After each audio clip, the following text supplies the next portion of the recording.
Bombi TV. TV.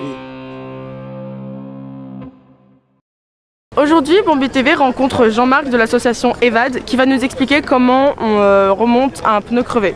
La crevaison. Crevaison, un petit conseil d'amis que je puis vous donner, c'est d'avoir avec vous sur votre vélo quelques rustines, quelques clés, un morceau de démon de pneu qui tombe et un démon de pneu. Avec ces trois choses-là, vous arrivez à réparer un vélo. On va prendre l'outil approprié, c'est-à-dire une clé. On va choisir le modèle de clé nécessaire et on va dévisser tout simplement la roue du vélo. Donc la roue est bien dégonflée, la roue est bien dévissée. On va enlever la roue tout simplement en tirant, en enlevant la chaîne et on a la roue dans les mains. Une fois qu'on a bien dévissé, on utilise ce qu'on appelle un démon de pneu ou un remont de pneu puisqu'il fait les deux. On va se mettre à l'opposé de la valve et on va tout simplement mettre les démons de pneu en position afin d'écarter le pneu de la partie métallique. On va faire ensuite coulisser tout simplement le démon de pneu le long du pneu comme ça. Et là, on va obtenir le démontage de ce qu'on appelle la chambre à air. Première des choses à faire, c'est vérifier si dans le pneu on n'a pas un petit clou qui est resté. Parce que si vous remontez une chambre à air et qu'il y a toujours le clou dans le pneu, ça ne va pas le faire. Prenez une petite pompe à vélo, ça coûte pas cher. On vient gonfler cette chambre. On a deux solutions. Ou on vient passer vers l'oreille comme ça et noter un sifflement, mais des fois c'est très fin comme bruit. Donc la solution c'est, alors vous êtes à côté de, on suppose un étang ou une rivière, ou alors il y a un voisin qui vous apprête une bassine. Vous mettez le pneu dans la bassine et on fait tourner le pneu comme ça à l'intérieur de la bassine pour vérifier si on voit les petites bulles qui sortent. C'est là qu'on sait qu'on a la fuite. Bon, on ne voit rien, pas de bulle qui sort. Donc encore une fois, c'est un problème de porosité. Et on ne trouve pas de fuite. Mais ce n'est pas une raison. On va quand même aller plus loin dans la démonstration, c'est-à-dire qu'on va se dire on a une fuite et je vais vous montrer comment on fait pour poser une rustine. Que le pneu soit percé ou pas, ça ne change rien.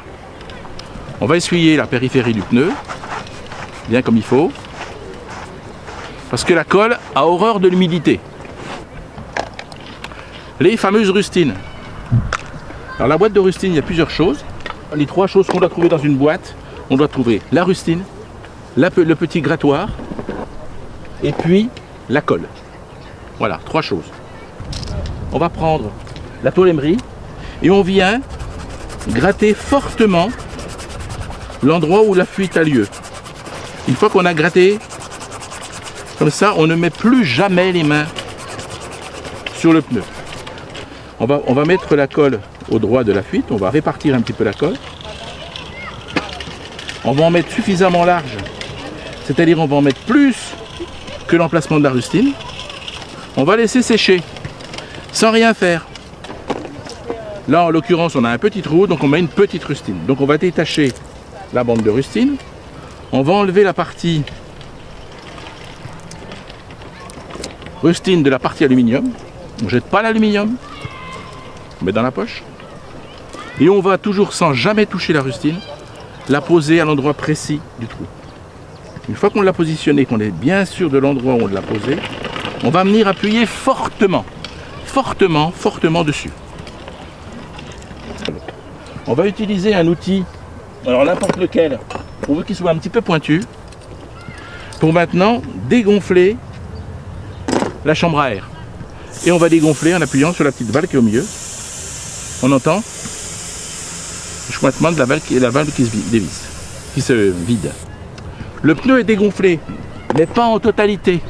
Parce que si vous dégonflez complètement la chambre à air, quand vous allez la mettre dans le pneu, elle va se mettre en accordéon. Donc vous la gardez comme ça. Là, on va faire en premier lieu essayer de retrouver le trou dans lequel on va mettre la valve. Et ensuite, on va remettre en place le pneu